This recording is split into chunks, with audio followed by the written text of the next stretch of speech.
Good afternoon. 4 years ago, as Jerome said, from this platform, the Apollo Alliance was launched. In that 4 years, I think we have done more in the area of energy independence to take back America. We stand at the birth of a new energy economy and, as a consequence, of a new American future. Americans may be confused about how to get out of the mess that is Iraq. Americans may be divided about what to do about immigration. But Americans are united around the new energy future, and Americans understand that a new American future means new American opportunities and new American jobs. America is moving. Americans now understand that uniquely our energy sector provides consumers with no choice. Try buying a fuel-efficient pickup truck. No innovation. We are still building Khrushchev-era nuclear power plants and Coolidge-era pulverized coal. And no competition. Big carbon still runs the show. But Americans are fed up and moving. Many of you know the story of TXU and how, in order to get past the Texas regulators, it had to cancel 8 of its 11 outmoded pulverized coal power plants. In America's heartland, Kansas City Power and Light has agreed to meet the future energy needs of Kansas and Missouri with efficiency and renewables, not outmoded coal. And 2 weeks ago, the state of Florida turned down a pulverized coal future by rejecting the Glades power plant. American drivers are moving.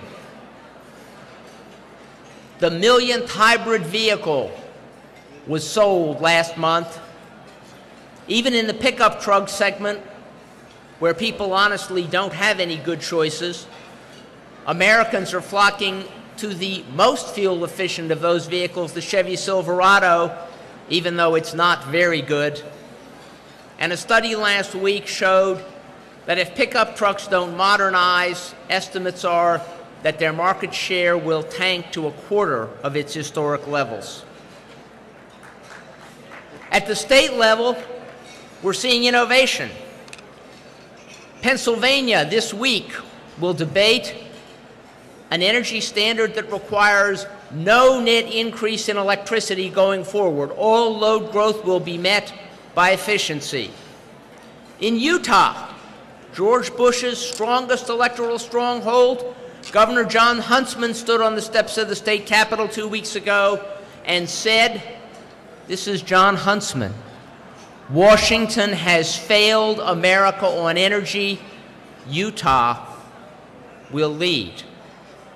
In Minnesota, a bipartisan coalition including Republican Governor Tim Pawlenty just signed America's toughest renewable standard, 35% of electricity from wind, solar, and geothermal.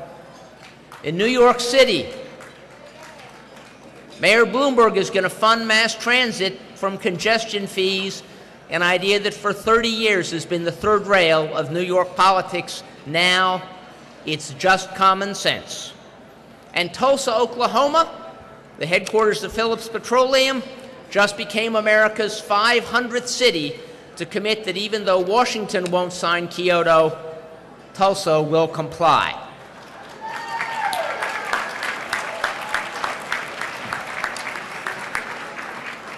But ladies and gentlemen, there is one part of America that stands out like a sore thumb. And I hate to tell you, you're sitting there right now. Washington, D.C. doesn't have a clue what is happening in the rest of America. Right now, in this city, the United States Senate is unable to move energy legislation because of a filibuster to stop a 15% renewable energy standard, less than half of what Minnesota just passed. And it's not clear that that filibuster will be broken unless those of us in this room make sure that while we're here this week, Washington hears what America wants: a new energy future.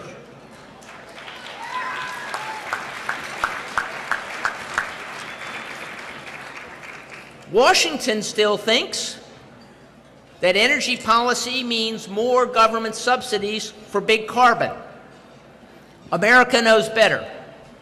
Americans are beginning to understand that if we want to lick global warming, we need to reduce our emissions of carbon dioxide by 2% a year, every year, for the next 40 years.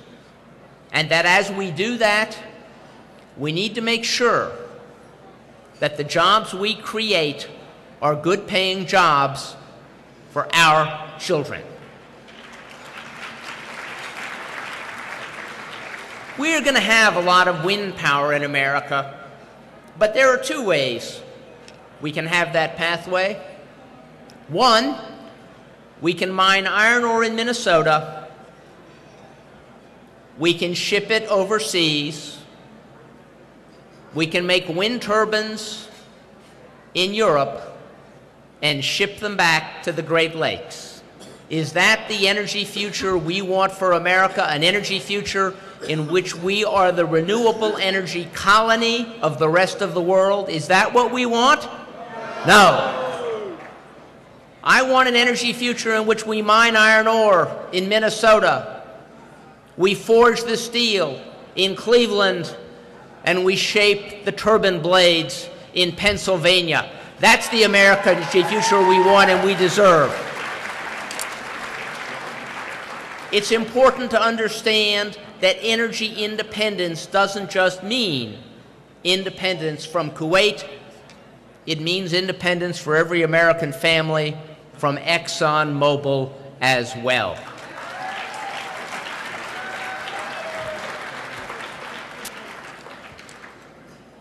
I hate to say, I think this year, this conference has the wrong title. We're already taking back America. It's time to take back Washington, D.C. Thank you.